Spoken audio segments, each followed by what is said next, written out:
উন্নত চিকিৎসা, হজ, ওমরা ও বিদেশ যাত্রা এসবে যেতে হলে বাংলাদেশের সকল নাগরিকের জন্য প্রয়োজন হয় পাসপোর্ট বইয়ের। আর এই পাসপোর্ট সেবার জন্য যেতে হয় আঞ্চলিক পাসপোর্ট অফিসে। গত কয়েক বছর ধরে পাসপোর্ট অফিসের নাম শুনলে কোনো না কোনো বিষয় নিয়ে ক্ষোভের সৃষ্টি হতো সেবা গ্রহীতাদের। বিগত কয়েক বছরে সেবার মানের চেয়ে লক্ষ্মীপুর আঞ্চলিক পাসপোর্ট অফিসে আমূল পরিবর্তন এসেছে কয়েক গুণ। এই অফিসটির সহকারী পরিচালক একেএম আবু সাঈদের অক্লান্ত পরিশ্রম ও আন্তরিক প্রচেষ্টায় এবার পরিবর্তন এসেছে এই অফিসে।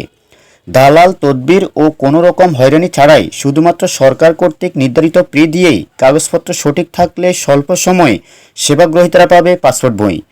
পরিচ্ছন্ন ও দালালমুক্ত এই সেবাটি দিয়ে যাচ্ছেন জেলার আঞ্চলিক পাসপোর্ট অফিস। এই অফিসটির কর্মকর্তা ও কর্মচারীরা খুব স্বল্প সময়ে সুপরামর্শ দিয়ে যে কোনো বিষয়ে সেবাগ্রহীতাদের তৃপ্তিময় সেবা দিয়ে যাচ্ছেন। আঞ্চলিক পাসপোর্ট অফিসে আগত কয়েকজন সেবাগ্রহীতা বৈশাখী নিউজকে বলেন, পূর্বের যে কোনো সময়ের চেয়ে বর্তমানে অত্যন্ত সুন্দর, সুশৃঙ্খল এবং হয়রানিবিহীন সেবা পাওয়া যাচ্ছে। বর্তমান কর্মকর্তার কাছে যাওয়ার সঙ্গে সঙ্গেই অফিসের গুরুত্বপূর্ণ কাজ ফেলে রেখে কোনো দালাল ও মধ্যস্বত্বভোগীদের ছাড়াই তিনি আমাদের সমস্যাগুলো শুনে সঠিক দিক নির্দেশনা ও কাঙ্ক্ষিত সেবা দিয়ে থাকেন।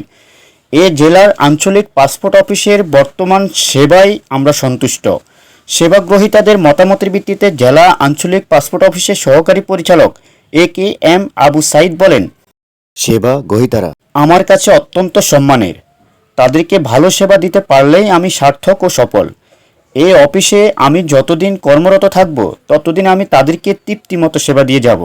কোনো প্রকার দালালি, সেবাগ্রহীতাদের হয়রানি, তাদের সাথে খারাপ আচরণ আমি এগুলো বরদাস্ত করব না। এই ধরনের বৈষম্য আমি শক্ত হাতে প্রতিহত করব। এই জন্য তিনি সকলের আন্তরিক সহযোগিতা কামনা করেন। আমজাদ হোসেন, বৈশাখী নিউজ, লক্ষ্মীপুর।